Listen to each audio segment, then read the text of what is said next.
Hey guys, I am making my famous mom's meatloaf today, so I thought I'd give you a little sneak peek. I'm going to start off here. This is called meatloaf mix. I pick it up at the grocery store. It's a combination of ground veal, ground beef, and ground pork. It makes a great flavor combo for your meatloaf, so if you see that, pick it up at the store. So now I'm going to start to add in all of our ingredients to make this delicious meatloaf. So to start off with, I'm going to add in some eggs. And it's usually like about an egg per pound or so. I'm going to put 3 eggs in.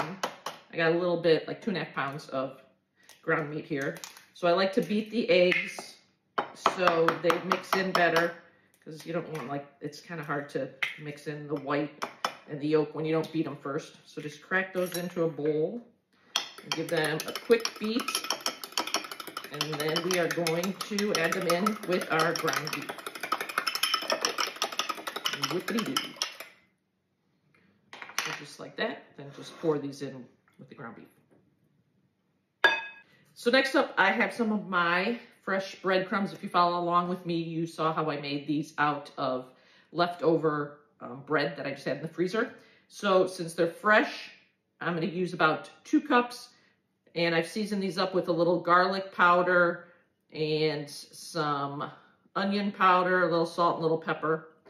And if you were making these with dried breadcrumbs, I would use about a cup. But since I'm using these fresh, I'm going to put in about 2 cups. There's my oven. It's ready to go. We're going to put in some chopped onions and chopped celery. It's what's going to give this meatloaf a lot of great moisture and flavor. So I'm just going to slice down. It's kind of like an accordion. I'll show you in a sec here. Just like this. See how it's like an accordion? You can't really see too well, but trust me. All right. Then we're just going to slice this in some smaller pieces. And then I'm going to toss all of these onions and celery in. It's about a cup of each. I kind of like to do them really finely diced. If you want, you can also just throw this all into the food processor. That makes it super fast, super easy. But I didn't really feel like washing my food processor today, so I'm just going to throw this all in just after I chop it. So I'll just toss this in. I got celery that I already chopped up, and I'm going to throw it in with my onions. I'm going to add in some more seasonings, ketchup. It's got all those great flavors you love, so I'm going to do about 3/4 a cup. So far, I'm going to put it into the meat mixture, and I'm also going to put it on top. So that's about 3/4 a cup. And then Worcestershire sauce, I'm also going to put some of that in too. And it's about, 2 tablespoons. 1, 2, 3. 1, 2, 3. And then last, I'm going to season it up with my kosher salt. It's about a teaspoon or teaspoon and a half-ish. And then, of course, freshly ground black pepper, so you get all the great pepper flavor because you're freshly grinding it. Now comes the fun part. So now comes the fun part. We are going to mix this all up. Use your hands.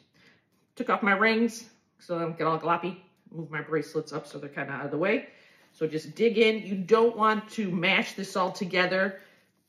You want it still to be mixed thoroughly, but lightly, if that makes sense.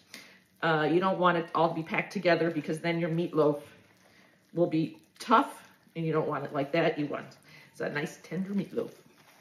So just keep mixing away.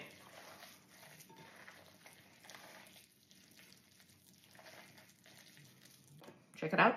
Meatloaf is all combined. Now I'm going to transfer this to a foil-lined pan. Super easy cleanup. You can use parchment paper if you want, but I like foil because it goes up all the sides and stays in nice and neat, and then your pan is super easy to clean up. Because, as you know, meatloaf can get kind of sticky. It'll be hard to clean. So let's just put all of our meatloaf onto the pan. And then I just kind of like to form it into a loaf. Again, don't press it really tight or you're going to have a tough meatloaf. and just make it into a loaf since it's a meatloaf.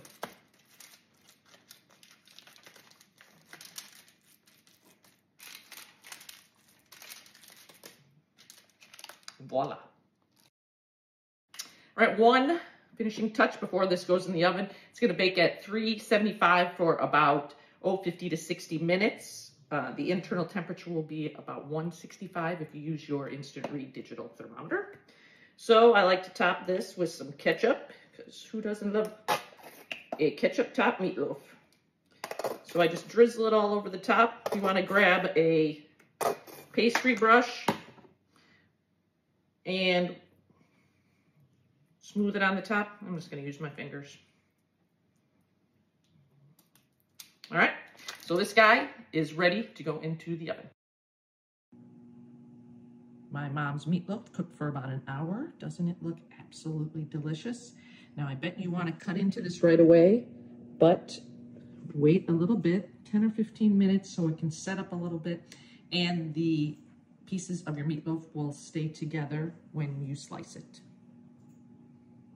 It's time for the moment of truth. We're going to slice our meatloaf.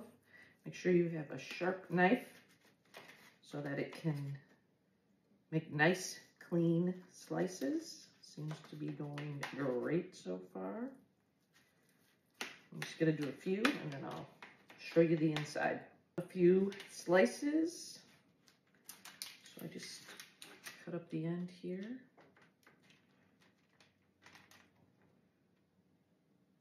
This came out beautifully. I'm going to flip this around so you can see it. It is absolutely beautiful.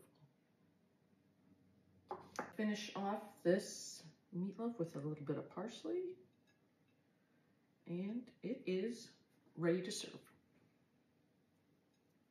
Let me know if you give this recipe a try.